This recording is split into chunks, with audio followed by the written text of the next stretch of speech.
स्वागत है आप सभी का tech study ITI YouTube channel पर। तो आज यहाँ पे इस वीडियो में हम लोग रेलवे एंड रेलवे के अप्रेंटिसशिप से जुड़े कुछ मुद्दों के बारे में बात करेंगे, जो कि अभी एक अपडेट देखने को मिली है। एंड उसके बारे में हमने कुछ जो पुराने लेटर्स थे उनको भी निकाला, उसी को लेकर कंप्लीट अपडेट देखेंगे कि रेलवे एक्ट अप्रेंटिसशिप एंड जो CCAs course completed act apprenticeship rule है, क्या सच में आपको 20% सीट पे डायरेक्ट पोस्टिंग मिलने वाली या नहीं। तो इसी के बारे में कंप्लीट वीडियो में बात करेंगे। एंड रेलवे की ऑफिशियल वेबसाइट से भी डेटा जो हमने निकाला उसके बारे में बात करेंगे, एंड जो न्यूज़ है उसके बारे में भी बात करेंगे। तो चैनल पे नए हैं तो प्लीज़ सब्सक्राइब कीजिएगा। एंड रेलवे अप्रेंटिसशिप के फ़ायदे ऑफ कोर्स हमने पहले की वीडियोज़ में भी डिस्कस किए और आज यहाँ भी डिस्कस करेंगे कि रेलवे से अप्रेंटिसशिप आपको क्यों करनी चाहिए एंड उसके कितने फ़ायदे हैं। ठीक है, तो सबसे पहले देख लेते हैं वो न्यूज़ जो शायद आप तक पहुँच भी गई होगी, नहीं पहुँची होगी तो इस वीडियो में आप ज़रूर देख पाएंगे उसको। चैनल को सब्सक्राइब कर लीजिएगा, साथ में टेलीग्राम चैनल है टेक स्टडी आईटीआई, उसको ज्वाइन कर लीजिएगा। डिस्क्रिप्शन में लिंक है, या आप सर्च करके ज्वाइन कर सकते हैं। वहाँ पे हम आपको इन सारी नोटिस की PDF या इमेज फॉर्मेट ज़रूर दे देंगे। देखिए, ये है न्यूज़ जिसमें कि एक डेट का जिक्र किया गया 25 अप्रैल 2022। ठीक है, इस नोटिस को भी हम लोग खोजने की कोशिश करेंगे। सबसे पहले तो ये, अगर आपने न्यूज़ देखी होगी, जैसा कि हम सभी लोग जानते हैं कि अभी रेलवे अप्रेंटिसशिप में बहुत सारे बदलाव किए गए हैं।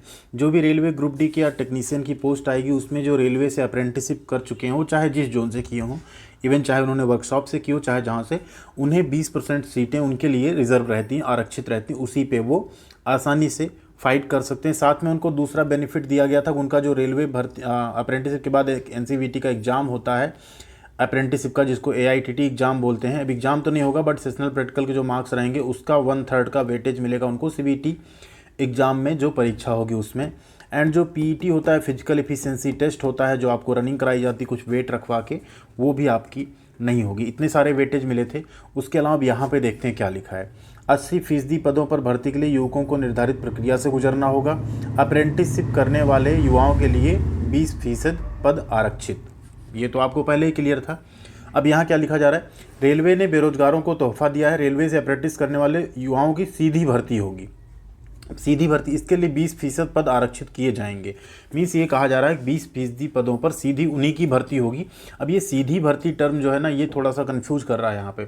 एक सीधी भर्ती होती है, आपको सीधी पोस्टिंग दे दी गई, लेकिन ऐसा यहाँ पे देखते हुए नहीं मिल रहा है। इससे ये लग रहा है कि 20% पद आरक्षित किए जाएंगे, उन पे सीधी भर्ती। मीन्स उन पे कोई और नहीं फाइट कर पाएगा। सिर्फ और सिर्फ कौन फाइट कर पाएगा, जिन्होंने एक्ट अप्रेंटिस किया हुआ है। ठीक है, क्योंकि अभी और भी नोटिस देखेंगे, या अगर ये 25 अप्रैल का नोटिस मिलेगा तो हम ज़रूर इसको आपके साथ डिस्कस करेंगे। बट अभी तक हमने कई सारे जोन की वेबसाइट सर्च की, खंगाली, उसमें नोटिस नहीं है। अगली बात है, यहाँ देखिए, 7 साल से बंद इस व्यवस्था को शुरू कराने के लिए रेलवे कर्मचारी आंदोलनरत थे। यह व्यवस्था रेलवे के साथ उसके सभी उपक्रमों में भी लागू होगी। रेलवे के वर्कशॉप, कारखाना, लोको शेड, कोच जो रिपेयरिंग शेड है, ITI के प्रशिक्षितों को 6 माह तक अप्रेंटिसशिप कराई जाती। 6 माह नहीं, 1 साल कराई जाती है। इसके लिए उन्होंने 9,000 रुपये प्रतिमाह की छात्रवृत्ति दी जाती है। बिल्कुल नहीं, 7,700 से 8,000 दी जाती है। तो कई बार ये न्यूज़ वाले भी ना कुछ भी छाप देते हैं।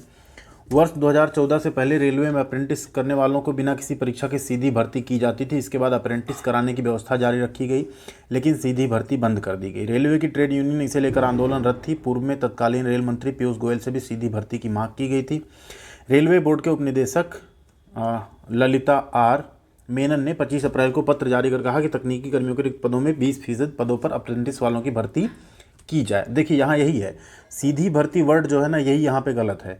यहाँ उन्होंने क्या जारी किया 25 अप्रैल 2022, वैसे तो 25 अप्रैल नहीं और पहले का लेटर है कि 20% पदों पर अप्रेंटिस करने वालों की सीधी भर्ती की जाए, लेकिन ये नहीं किया कि उनको सीधे पोस्टिंग दे दी जाए। उनकी परीक्षाएँ होगी, क्योंकि जो माननीय सुप्रीम कोर्ट है अपना, उन्हीं का आदेश है, किसी भी परमानेंट पोस्ट पे, गवर्नमेंट की जो भी पोस्ट हो, उस पर आप बिना किसी एक एग्ज़ाम के किसी को भी पोस्टिंग नहीं दे सकते हैं। ऐसा क्लियर कट उसमें लिखा हुआ है। चाहे आप उनका एग्ज़ाम एक ना एक कोई एग्ज़ाम आप उनका लीजिए। जबकि बाकी 80% पदों के लिए आवेदकों को निर्धारित प्रक्रिया से गुजरना पड़ेगा, जिसमें प्रतियोगी परीक्षा के साथ अन्य परीक्षा भी होती है।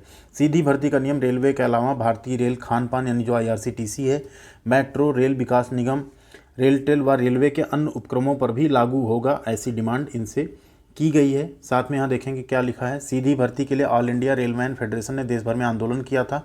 अब रिक्त पदों पर कर्मचारियों की आसानी से तैनाती की जा सकेगी।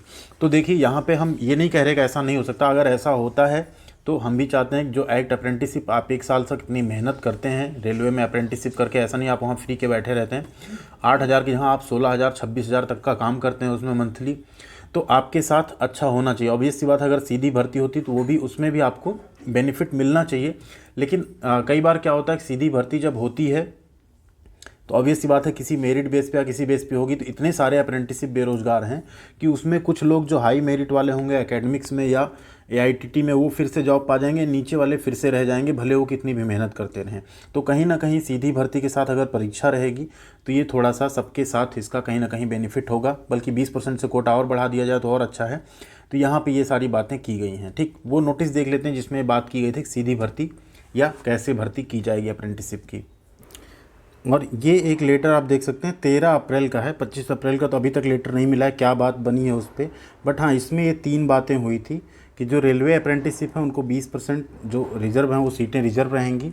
इसके बाद दूसरी बात ये बनी थी कि आपका जो अप्रेंटिसशिप का एग्ज़ाम होगा उसमें जो आपको मार्क्स मिलेंगे, इसका 1/3 का आपका CBT एग्ज़ाम की जो मेरिट बनेगी उसमें आपको इसका वेटेज दिया जाएगा। एंड अगला था कि ऐसे कैंडिडेट जो फिजिकल इफिशिएंसी टेस्ट होता है उससे इनको छूट दी जाएगी, क्योंकि ऑलरेडी ये रेलवे में ट्रेंड रहते हैं।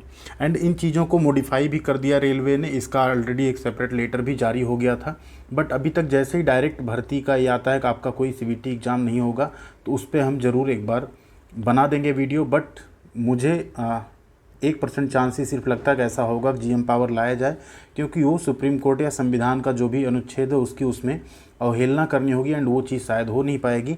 तो आप लोगों को 20% पे ये तीनों वेटेज मिलेंगे एंड उस 20% पे आपको एग्ज़ाम देते हुए क्वालिफाई करना होगा। उसका कट ऑफ थोड़ा कम जाता है, आपको थोड़ी परेशानी भी उसमें कम होगी। साथ में आपको जो 1/3 वेटेज मिल जा रहा है उसका, तो उससे आपके सिलेक्शन के चांस और ज़्यादा बढ़ जाएंगे। तो यही एक अपडेट आपको देनी थी। बाकी इससे जुड़ी अगर कोई अपडेट या कुछ न्यूज़ आपके पास है प्लीज़ कमेंट करके बताइएगा कि ऐसा ऐसा आपको और कोई लेटर मिला है नहीं मिला है। हमें अगर मिलता है तो हम आपको ज़रूर अपडेट देंगे। थैंक यू वेरी मच, बने रहिएगा चैनल पे, मिलते हैं अगले वीडियो में।